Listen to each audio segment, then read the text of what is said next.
ne voglia di sensorare, se facendo lo bello vestito di scaldo di spino pulito, una parrucca tutta rifata, da siarello imbracciolata, con lo shampoo, spule puzzine, dopo una grezza fina, cazzone di rezzo di funda, scarpe cazzette da pelle di tunda, e sciamberina, dalla che tira da voglia marina, con buttone e butto nero, due gino butta, senza fera, fibbia e spada, schiocco dorato, d'unito da senza fera da chiave, doia bella catolina, dopo ramone, dopo inchina, un cappiella gallonata, dopo una riva da luce salata, tutto come se mesta la tierra, che mi faceva una sbata, tira girava da qua, e da là, l'innamorata che si è trovata. Well, hello, good morning, Pasquale. Wanted to have a little chat about your book and about the traditional Neapolitan song, Nice. Which, as far as I know, is one of the most popular and loved around the world, isn't it?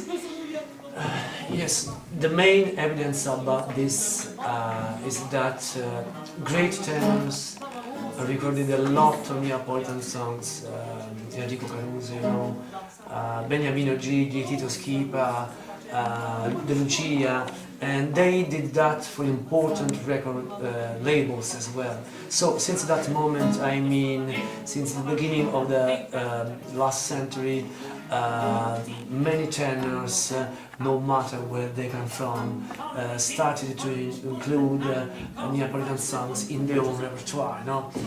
Almost as a must sometimes. You know? Especially, I suppose, the ones you sing, the one of the end of the 19th century, beginning of the 20th, right? Yeah, we had the best.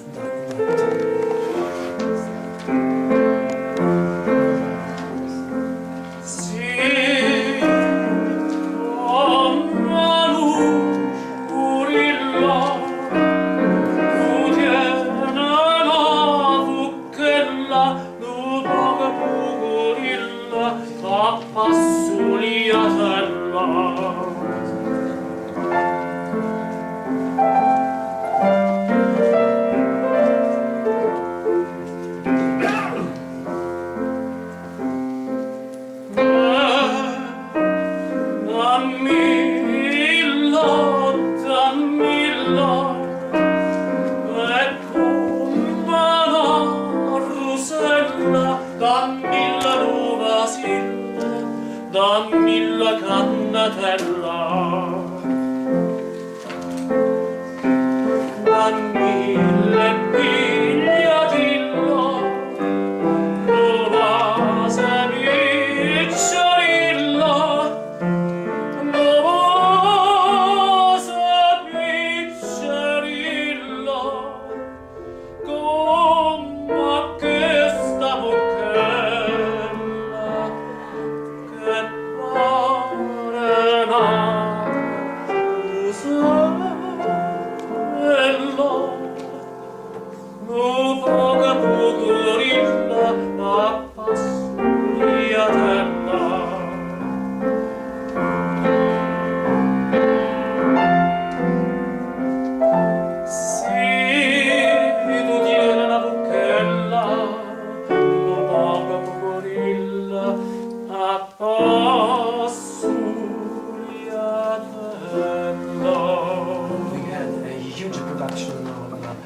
Neapolitan songs, 1,000 and 1,000, you know, and we had as well some rare masterpieces that were as good as the most famous opera selections. I mean, le arie d'opera, the romanze.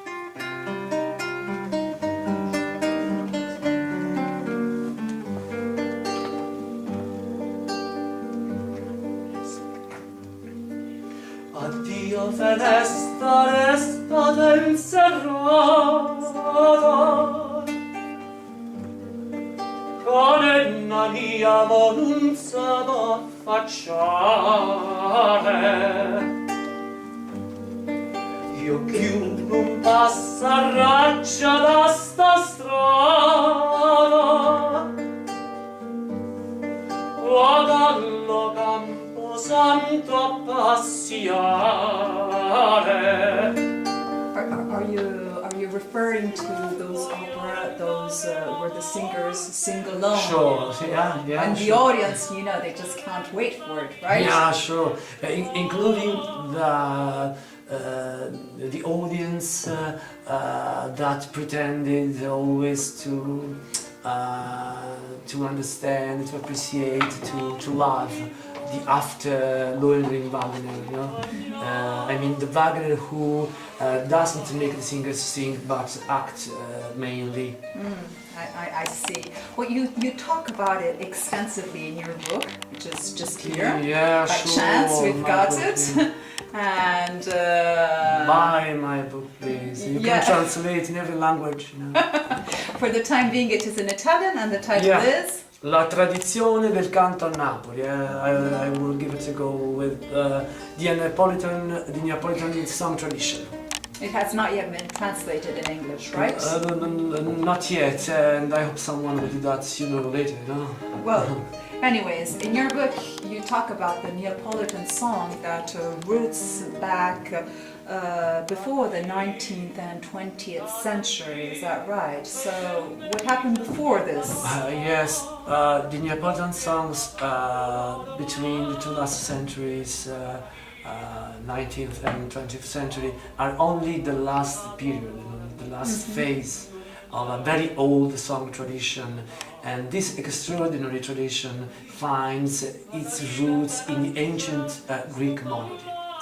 I mean, Naples is the first and the most important metropolitan hub of the Magna Grecia. Magna Grecia is the ancient name of southern Italy, you know? And Neapolis, this ancient city, has kept the language, the habits, the traditions of the ancient Greek people for a long time, even during the Roman domination. So the Neapolitan people have always kept a strong predilection, a strong inclination for the monody, for the monodic song.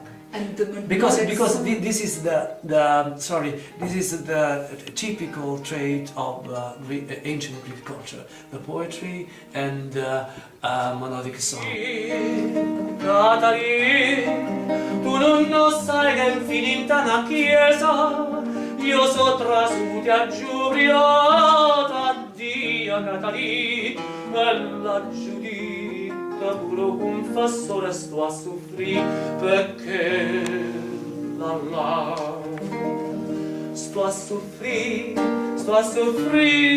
non si può credere, sto a soffrire tutte le distrazioni. Monodic song, you mean that music that is sung only by one singer? Yeah, sure. Right? Sure. Okay. And back in the 15th century, together with poetry thriving in the Aragonese courts, especially the poetry of Jacopo Sannazaro, which influenced the literature of all Europe. So did both the monodic song of the Strambotto and the monodic song of the Frottola. And afterwards, the monody is also the most typical trait both of the popular Napolitan song, but also of the song composed by some music academics, Neapolitan margicalists of the 16th century. As you know, of course, the only kind of secular vocal music was the madrigal in the 16th century. You know? Polyphonic composition, mainly 4, 5, 6 voices, Yes, of course. singing in the same time. You Yes, know? right. Different notes in the same time. You know? Yes. But well, the Neapolitan musicians also composed that time villanesche, the villanesche alla napoletana, le villanelle, creating this way a sort of a competition with usual European madrigal, and taking from the large number of popular melodies. I'm I'm talking about a popular polyphonic song which was essentially a popular madrigal, or even better, a madrigal popular in essence, popular in spirit, of only 3 voices, but where it was very easy to recognize the main melodic line, the melody. Because, and this is the central point, those musicians wanted to indulge the traditional tendency of the Neapolitan people for the melody.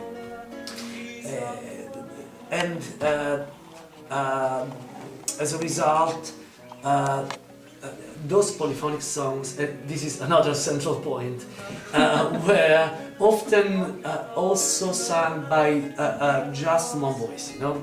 In every occasion, everywhere in the streets, you know, we have a long tradition of people singing in the street.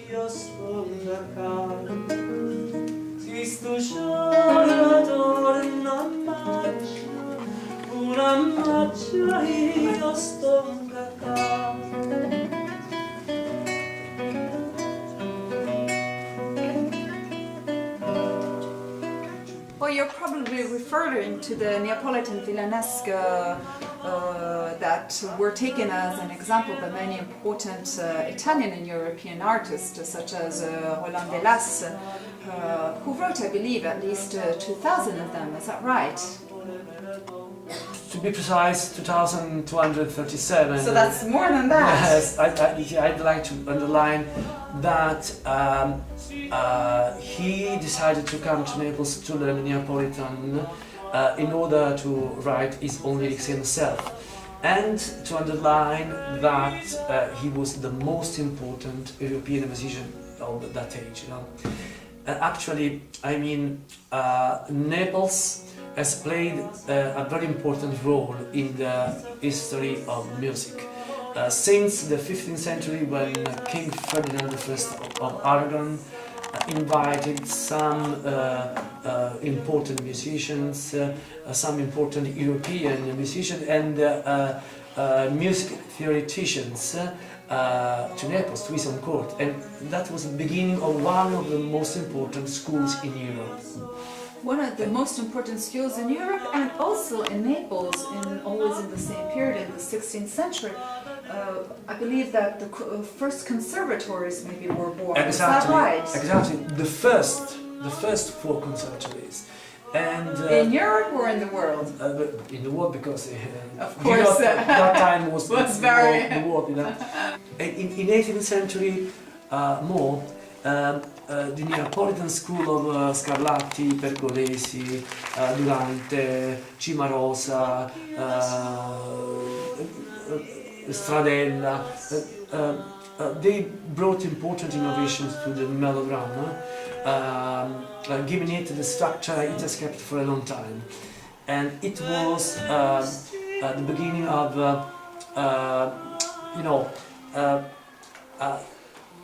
that time the Neapolitan opera, the Neapolitan music spread everywhere.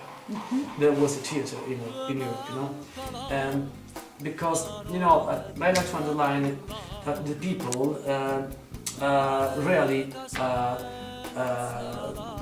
say that Naples was the place where the place to go to get a good music education, a good music experience, the place where important musicians came to learn about the opera, about the music in general, also Mozart, you know. And he, after all, came to Naples to look for success as well.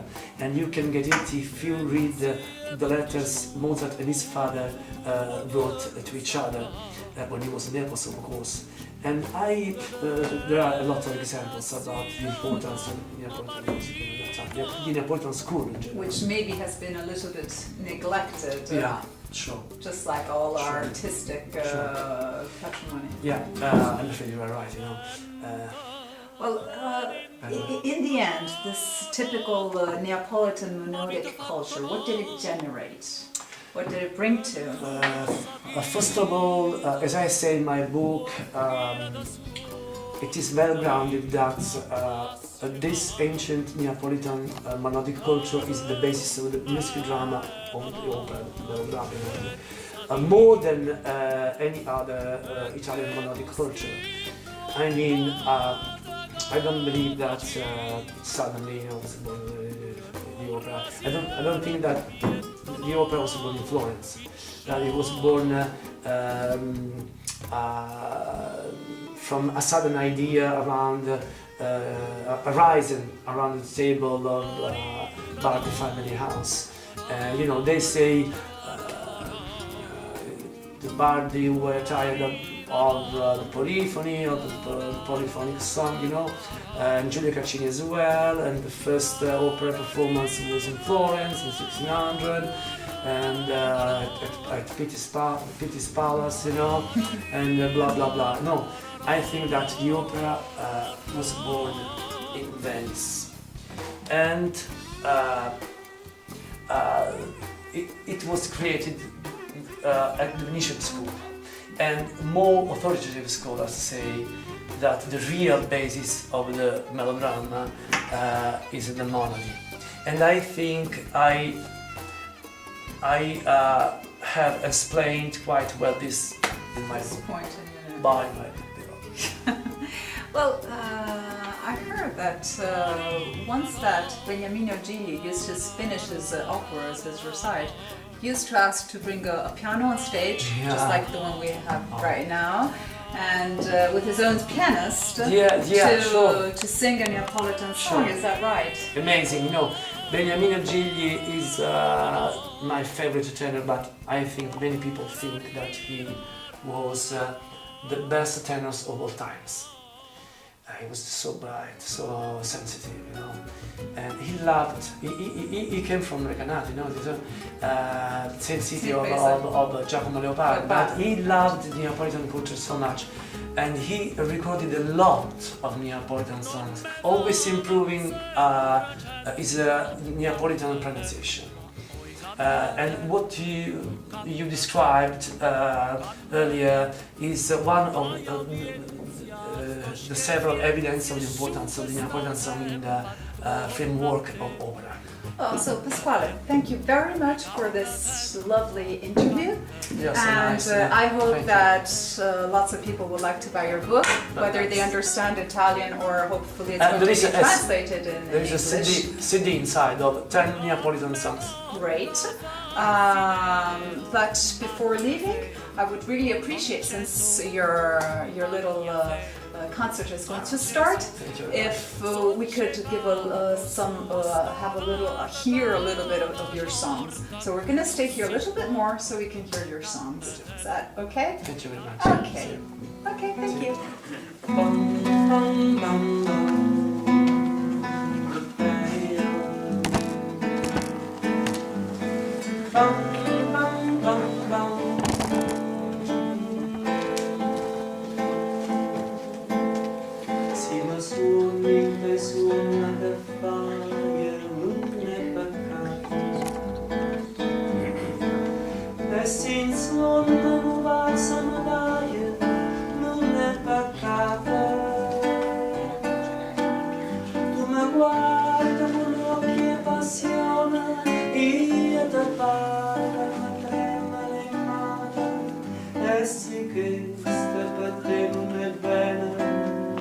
Sai dicerlo bene che lei si sta bocca desideriva non è peccato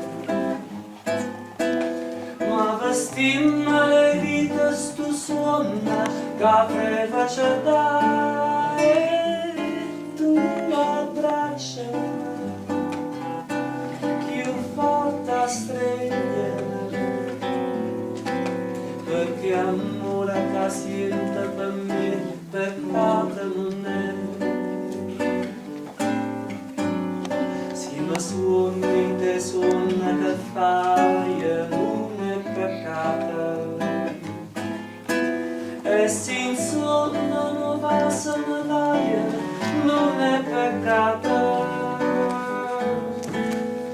tu mi guardi con l'occhi e passione io da parla una trema nel mare sì che sta per te non è bene ma sai dicerlo bocca desiderevas non è peccata, ma vestimma le vitas tu suonna che prevacella e tu abbraccia più forte stelle, perché amore che siente per me peccata non è, perché amore che siente per me peccata